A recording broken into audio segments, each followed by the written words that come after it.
السلام علیکم ورحمۃ اللہ۔ دیکھیے کتنی زبردست پوسٹ ہے، لیکن کس فریب کے ساتھ یہ بات کی گئی ہے۔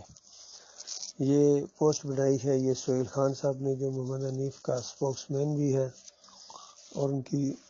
ساری اس میڈیا کو وہ کنٹرول کرتے ہیں۔ اور پوسٹ یہ ہے، اوپر ہیڈنگ کتنا خوبصورت بنا گیا ہے کہ شرک سے آلودہ ایمان، اور نیچے سورہ یوسف کی وہ آیت لگائی گئی ہے 106 نمبر، وَمَا يُؤْمِنُ أَكْثَرُهُم بِاللَّهِ إِلَّا وَهُم مُشْرِكُونَ، کہ لوگوں کی اکثریت اللہ پر ایمان تو لاتی ہے لیکن اس کے ساتھ شرک بھی کرتی ہے۔ اور نیچے نوٹ لکھا ہوا ہے کہ سب سے زیادہ تحقیق شرک سے پاک ایمان کے معاملے میں کریں،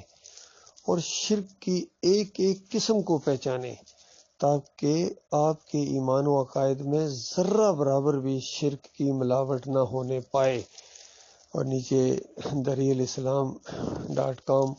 اور ایمان خالص بتایا گیا ہے کہ یہ محمد حنیف صاحب کی طرف سے یہ ایک لوگوں کو گویا تلقین کی جا رہی ہے۔ اب ایک عام آدمی جب اس کو پڑھے گا وہ کہے گا کہ یہ تو بہت زیادہ تحقیق کرتے ہیں شرک کے معاملے میں، ان کا ایمان تو بالکل شرک سے پاک ہے۔ لیکن حقیقت یہ ہے کہ یہ خود شرک کے اندر ملوث ہو گئے ہیں، اور ہم ان لوگوں کو کہہ رہے ہیں کہ دیکھو کہ ایمان بالکل پاک کرو شرک سے۔ اب تمہارے اندر سجدہ تعظیمی کا شرک آ گیا ہے، تم تو یہ کہتے ہو کہ عیسیٰ علیہ السلام کو اللہ نے ایک صفت اپنی دے دی، تو اس طرح تم شرک میں بڑھتے چلے جا رہے ہو۔ اور دعویٰ تمہارا یہ ہے کہ شرک کے اوپر سب سے زیادہ تحقیق کرو۔ کتابیں جب لکھ کے آپ کے ہاتھ میں پکڑائی گئی ہیں کہ یہ عقیدہ آپ کا مشرکانہ ہے، تو آپ شرک کو چھوڑنے کے لیے تیار نہیں ہیں، آپ آگے سے بحثیں کرتے ہیں، آپ لڑائی جھگڑا کرتے ہیں، آپ ایسی مساجد کو تالا لگا دیتے ہیں جہاں سارے اللہ کے سجدے کے قائل ہوں۔ جب تک یوسف علیہ السلام کو سجدہ نہ مانو، آپ اس کو ایمانداری نہیں سمجھتے ہیں، تو اللہ کی کتاب کو آپ نے بالکل پیچھے کر دیا، تو شرک کے اوپر تو آپ قائم ہو گئے ہیں۔ اب یہ بات ہم آپ کو اگر کہیں تو کچھ بات سمجھ میں بھی آتی ہے، لیکن آپ کا یہ کہنا کہ آپ ایمان سے بال برابر بھی نہیں ہٹے ہیں،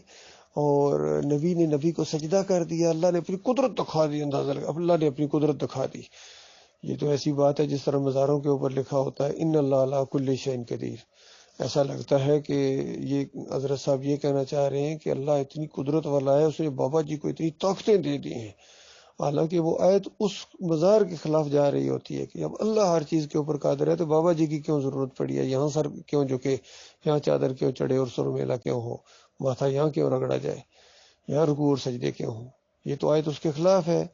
اسی طرح محمد حنیف اور یہ سہیل خان کے خلاف یہ سورہ یوسف کی 106 نمبر آئے تو سورہ یوسف کی ان کے خلاف ہے، اور اسی سورہ یوسف کی تفسیر کرتے ہوئے انہوں نے اپنی دعوت القرآن جیسی تفسیر کے اندر شرک کا انجیکشن دے دیا۔ مٹھائی لائے ہیں، زہر ملا کے لائے ہیں، یہ وہ محافظ ہیں جنہوں نے اپنے گھر کو خود لوٹا ہے، یہ وہ باڑ ہے جو اپنی کھیتی کو کھا گئی، یہ وہ معالج ہے، حکیم ہے، ڈاکٹر ہے جس نے اپنے مریض کو خود اپنے ہاتھ سے زہر کا انجیکشن دیا ہے۔ تو اللہ کے بندو غور کرو، کس قدر تم یعنی شیطان کی گھوڑی بن گئے ہو، شیطان تمہاری رینز چھوڑ ہی نہیں رہا ہے، اور تم اس طرح خوش ہو اس کے شکنجے کے اندر آ کے۔ تو اب وہ توحید والا معاملہ، ایمان والا معاملہ اب آپ کے اندر نہیں ہے، یاد رکھیے۔ اور اس سلسلے میں بات بھی نہیں کرتے ہیں، کیونکہ کسی سے بات ہی نہ کرو، جب بات ہی نہیں کرو گے، آنکھیں بند کر لو گے کبوتر کی طرح، تو بلی تمہیں چھوڑے گی،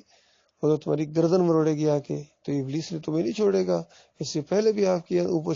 ابلیس کا، شیطان کا کیسا شدید وار ہوا تھا، اور اس وقت آپ نے توبہ بھی کی تھی کہ اگر آپ کی بات مان لی جاتی تو جماعت کی بنیاد اکھڑ جاتی، جماعت کی بنیاد کے اوپر چوٹ پڑتی۔ تو بتائیے وہی بات پھر صورتحال پیدا ہوگی۔ اب آپ کی بات ماننے سے جماعت کی بنیاد کے اوپر چوٹ نہیں پڑی ہے، اس کی بنیاد کو کھیڑ دیا آپ نے۔ اور جس اللہ کے بندے نے اس جماعت کی بنیاد رکھی تھی، ڈاکٹر مسعود الدین عثمانی رحمۃ اللہ علیہ نے، وہ مجاہد آدمی تھے، وہ صحیح معنوں میں عالم دین تھے، وہ پیسے کرتے رہے مولویوں کے ساتھ کہ نہیں حضرت وخروا لہ سجدا، لاہو کی ضمیر اللہ کے لیے ہے، اللہ کے لیے ہے، اور رحمتوں اور برکتوں کی وجہ سے جو اس خاندان پر اللہ نے کی، انہوں نے سجدہ شکر کیا، سارے کے سارے اللہ کے سامنے سجدے میں گر گئے، اور پھر فتویٰ لگایا ٹھونک بجا کے کہ جن کا عقیدہ خراب ہوتا ہے، جن کا ایمان خراب ہوتا ہے نا، وہ اس طرح تفسیر کرتے ہیں کہ یوسف علیہ السلام کو سجدہ ہوا، تو یہ سہیل خان بھی اسی طرح تفسیر کرتا ہے، محمد حنیف صاحب بھی اسی طرح تفسیر کرتے ہیں، منور سلطان بھی اسی طرح تفسیر کرتے ہیں مشرکانہ، سعید احمد کا تو کہنا ہی کیا، اور قاری خلیل الرحمان ہو گیا، عتیق الرحمان ان کے ہو گئے، چودھری اشرف ہو گیا، عبد الجبار ان کا ہو گیا، جتنے بھی ان کے سارے، چاہے ڈاکٹر عبداللہ ہو، اس سے پہلے کرنل ثناء اللہ، پھر حکیم رمضان، سارے اسی شرک کے اندر، اور حافظ صاحب، عبدالعزیز صاحب، جو خالد عزیز، حافظ خالد عزیز رفایم والے، اور کتنے اور حافظ ہیں ان کی، سارے اسی شرک کے اندر مبتلا ہے۔